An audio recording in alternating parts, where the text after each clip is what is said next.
Secret Invasion dropped their final episode, and holy crap, this one was way better than the last few. It had some pretty epic moments when it came to Super Skrull action, really big reveals, and some other awesome stuff that happened during it that we need to talk about. So first of all, when we start off this episode, it starts with a shorter Marvel intro, which honestly, they probably should have shortened all the intros to get into this a little bit faster, and the episode probably could use a little bit more length, but I think they did a way better job at showing the action, the superpowers, and everything else going on with it. So let's start with the hospital stuff first, because Skrull Rhodey really wanted the president to bomb Russia. Like, no one is thinking, oh, this is super sus, why would Rhodey be so intense in doing this? He's supposed to be a superhero. Yeah, it seemed like the Russians did attack the president, but as someone who is a superhero, you would think they'd be like, okay, let's try to figure this out. Maybe it wasn't them, maybe it wasn't this, rather than jumping to conclusions without 100% proof. And I like how even the US military is like, hey, wait a second, let's try to confirm this before we do anything. I was really shocked that no one was questioning Rhodey, but that led into a really badass moment where Sonya and Fury were coming in, where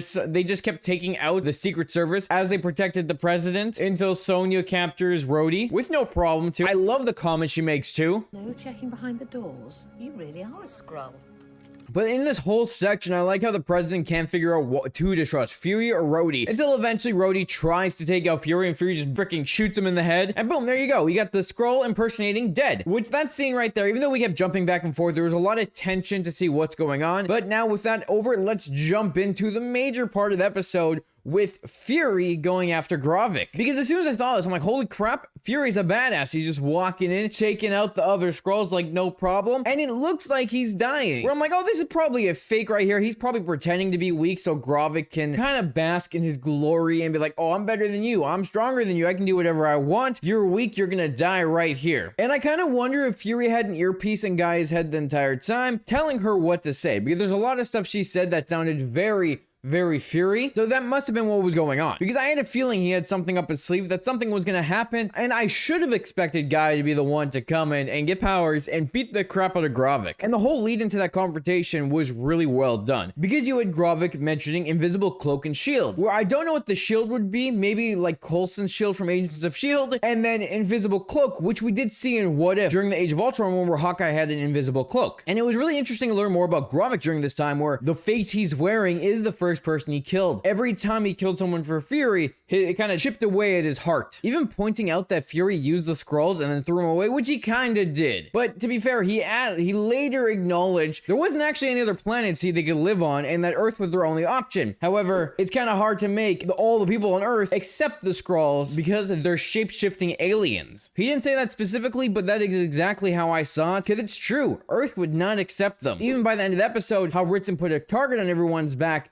they would not accept him whatsoever, even before everything that happened. But it was all in the end to trick Gravik into taking the DNA to turn himself into a Super Skrull, while Gaia sat in the machine as well and also got powers. When that did happen, there was an absolute shit ton of Marvel names during it. We had Ghost with her powers to phase through things, Captain America, Corvus Glaive, Thanos, Outrider, Proxima Midnight, Captain Marvel, Abomination, Mantis, Cull Obsidian, Drax, Korg, the Frost Beasts, Hulk, Black Panther, Valkyrie, Thor, Gamora, Winter Soldier, Ebony Maw. And then of course we saw the classic extremist powers when they fought. But it was pretty cool to see all these different characters he had the DNA for, and I don't think the Hulk would be happy about this. I hope this was the last one, because Bruce is gonna be pissed. However, that whole fight was pretty awesome, watching them use the different moves, changing it up, because I still can't believe he has Thanos DNA. So Gravik used a purple arm during the fight. And it was cool to see them change as well, because we saw Gravik have Abomination ears, because he turned into Abomination a bit, while also having Groot's arms. We saw Drax's arm, ice powers, I'm assuming from the Frost Beasts, because no one else has ice powers. Gaia using ghost powers, Ima's powers, Cull Obsidian's arms.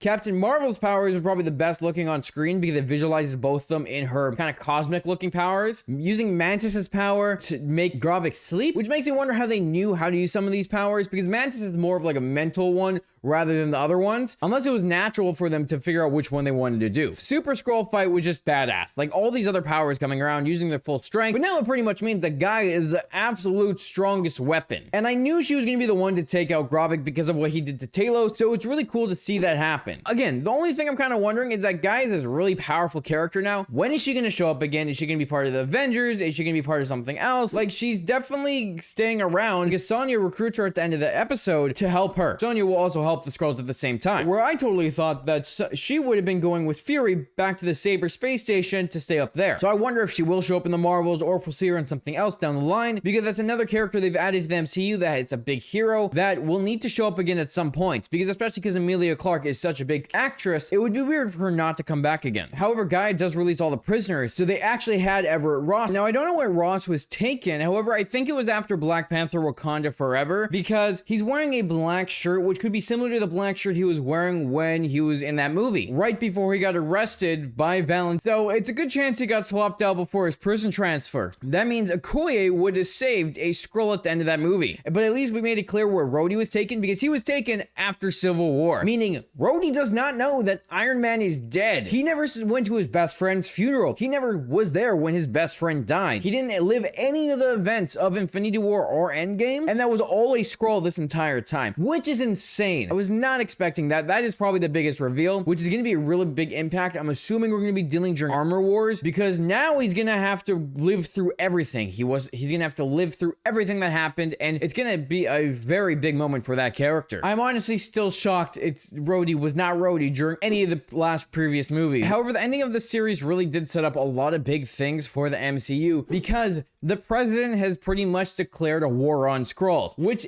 inspired a bunch of militia factions and rebel groups to just go around and start blasting people. Like, they seriously are killing Skrulls and non-Skrulls. They killed the UK Prime Minister, who had returned from not being a Skrull. So they just killed an innocent person. And they're gonna continue doing that. And even Fury comments like, hey, you started an all-out war. That's what a one-term president does. Setting up Thunderbolt Ross to take over and become president for Captain America 4. So very interesting to see what they set up there, especially because Ritson seemed like not a bad dude. And it turns out he's a terrible person because of what he did. Because now the Skrulls can't live on Earth. There's nowhere for them to be. He wants them off his planet, and people are going to be going around hunting down these characters, which is why Gaia is going to be working with Sonya, because Sonya's going to help her save her people and probably help her get off the planet. At the same time, Gaia is going to help protect Earth. Now, after that Gaia scene, we find out from Fury that the Kree are open to peace negotiations, so the Skrulls can pretty much go home to where they were before. However, that's probably not going to go well because of what's going to be happening during the Marvels movie, and I'm assuming that is the only setup we were really getting for the Marvels, as well as Nick Fury getting put back at the Saber space station. And then Fury and Var just have a great moment afterwards as husband and wife, and how they love each other. I totally thought during this series we were gonna get a cameo from Captain Marvel at some point, maybe just a phone call, just to be like, hey, this is what's happening on Earth. The Skrulls have invaded. We're taking them out. Now they gotta get off Earth because the humans are trying to hunt them all down. And I'm actually shocked that's not what's happening. They never really led too much into it.